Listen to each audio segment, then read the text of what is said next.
আসসালামু আলাইকুম। কেমন আছেন আমার ক্লাস 2 এর শিক্ষার্থীরা? আশা করি সবাই ভালো আছেন। আজকে আমরা পড়ব, দেখেন, লিঙ্গ সম্পর্কে পড়ব।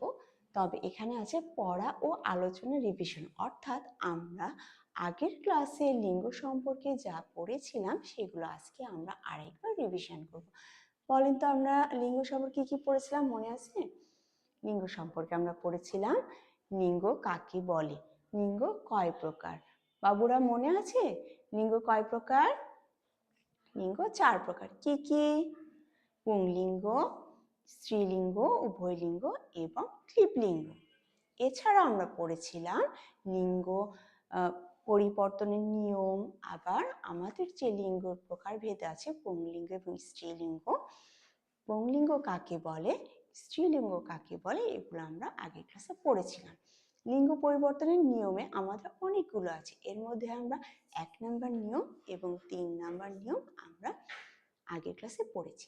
আজকে আমরা পড়ব লিঙ্গ পরিবর্তনের নিয়ম, তবে হচ্ছে নিয়ম আমাদের 2 নম্বর নিয়ম যেটা আছে সেটা আজকে আমরা পড়ব। দেখেন এখানে আছে পাঠ্য বইয়ের নিয়ম 2, অর্থাৎ আমাদের যে বইটা আছে সেই বইয়ের 2 নম্বর নিয়মটা আজকে আমরা পড়ব। কি বাবুরা? দেখেন বইয়ে আমাদের পাঠ্য বই নিয়ম 2, এখানে আছে দেখেন রস্বইকার যোগ করে পুংলিঙ্গকে স্ত্রীলিঙ্গে পরিবর্তন, অর্থাৎ আমাদের পুংলিঙ্গ থেকে স্ত্রীলিঙ্গে পরিবর্তন করতে হবে। এখানে আমাদের পুংলিঙ্গ যা দেওয়া আছে, অর্থাৎ এখানে দেখেন দেওয়া আছে পাঠক। এই পাঠকে আমরা কি করব? রস্বইকার যোগ করে স্ত্রীলিঙ্গে পরিবর্তন করব। যেমন দেখেন পাঠক আছে, তাহলে স্ত্রীলিঙ্গ আমরা কিভাবে করব? পাঠকের সাথে রস্বইকার যোগ করলে কি হবে? পাঠিকা। এইরকম হবে নায়ক, নায়কের সাথে রস্বইকার যোগ করে হবে নায়িকা। তারপরে দেখেন আছে বালক, বালকের সাথে রস্বইকার যোগ করলে কি হবে? বালিকা। তারপরে দেখেন গায়কের সাথে রস্বইকার যোগ করলে হবে গায়িকা। ঠিক আছে, এরপরে দেখেন আছে আরো কিছু উদাহরণ আছে, দেখি আমরা এগুলো কি কি। শিক্ষক, আমরা শিক্ষকের সাথে রস্বইকার যোগ করলে হবে শিক্ষিকা। তারপর আছে লেখক, লেখকের সাথে রস্বইকার যোগ করে আমরা করছি লেখিকা। তারপর আছে সেবক, সেবিকা, পাচক, পাচিকা। এখন বাবুর মনে প্রশ্ন আসতে পারে পাচক কি? পাচক হচ্ছে যিনি রান্না করেন, তাকে আমরা বলে থাকি পাচক।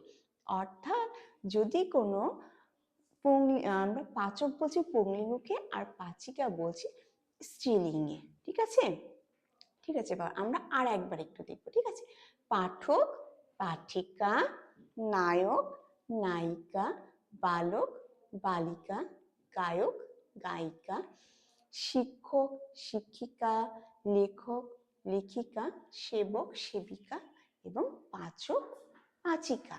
এখন দেখেন আমরা এটা পড়লাম সব পুংলিঙ্গ থেকে স্ত্রীলিঙ্গ যেটা আমরা রূপান্তর পড়লাম, অর্থাৎ পরিবর্তন, সেটা সব ছিল রস্বইকার দিয়ে, ঠিক না?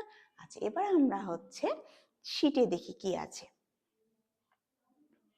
ওকে বাবুরা, তাহলে এবার দেখেন আমাদের শীটে আছে, তার আগে একটু বলে নেই। দেখেন আমাদের বইয়ে এখানে আমরা যে লিঙ্গ পরিবর্তন পড়লাম 2 নম্বর নিয়ম, তার মধ্যে এখানে আমরা হলো গায়ককে রস্বইকার দিয়ে আমরা গায়িকা করলাম, কিন্তু দেখেন বইয়ে আমাদের এখানে গায়িক আছে, অর্থাৎ এখানে আমরা কি করব? রস্বইকারটা যোগ করে নিব, তাহলে এখানে কি হয়ে যাবে? গায়িকা। ঠিক আছে, আশা করি বাবুরা বুঝতে পারছেন। আসুন এবার আমরা দেখব শীটে কি পড়া আছে। দেখেন শীটে আমরা পড়লাম পড়া ও আলোচনা রিভিশন, আমরা তো রিভিশনটা পড়ে নিলাম, দেখে নিলাম, এর আগে আমরা কি পড়েছিলাম সেটা নিয়ে একটু আলোচনা করলাম। এরপরে আমরা কি পড়লাম? পাঠ্য বইয়ের নিয়ম, আমরা 2 নাম্বার নিয়মটা আমরা পড়লাম। এবার আসেন আমাদের হোম অ্যাক্টিভিটি আছে। হোম অ্যাক্টিভিটিতে কি কি আছে? আমরা নিয়মটা পড়লাম, তাহলে অবশ্যই হোম অ্যাক্টিভিটির সবগুলো লিঙ্গ পরিবর্তন আমরা করতে পারবো।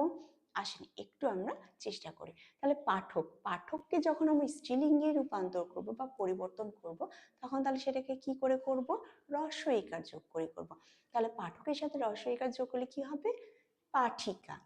এরপরে আছে বালক, বালক থেকে কি হবে? বালিকা। শিক্ষক, শিক্ষকের সাথে যদি আমরা হ্রস্বইকার যোগ করি তাহলে কি হবে? শিক্ষিকা। তারপরে দেখেন সেবক, সেবককে যদি আমরা স্ত্রীলিঙ্গে হ্রস্বইকার যোগ করে পরিবর্তন করি তাহলে কি হবে? সেবিকা। নায়ক, নায়কের সাথে হ্রস্বইকার যোগ করলে কি হবে? নায়িকা। আসলে এবার আমরা কি করব, একটু দেখে আমরা এতক্ষণ যে শীটের হচ্ছে লিঙ্গ পরিবর্তনগুলো করলাম, সেই লিঙ্গ পরিবর্তনটা আমি যেগুলো বললাম সেগুলো ঠিক আছে কিনা বাবুরা একটু মিলিয়ে নিবে। দেখেন প্রথমে ছিল পাঠক, সেটা পরিবর্তন করে হয়েছে পাঠিকা, বালক থেকে বালিকা, শিক্ষক শিক্ষিকা, সেবক সেবিকা এবং নায়ক নায়িকা। আজকে এই পর্যন্তই, আশা করি বাবুরা সবাই বুঝতে পেরেছেন। যদি কারো কোনো সমস্যা হয়ে থাকে অবশ্যই নোট করে রাখবে, ঠিক আছে? আল্লাহ হাফেজ, আসসালামু আলাইকুম।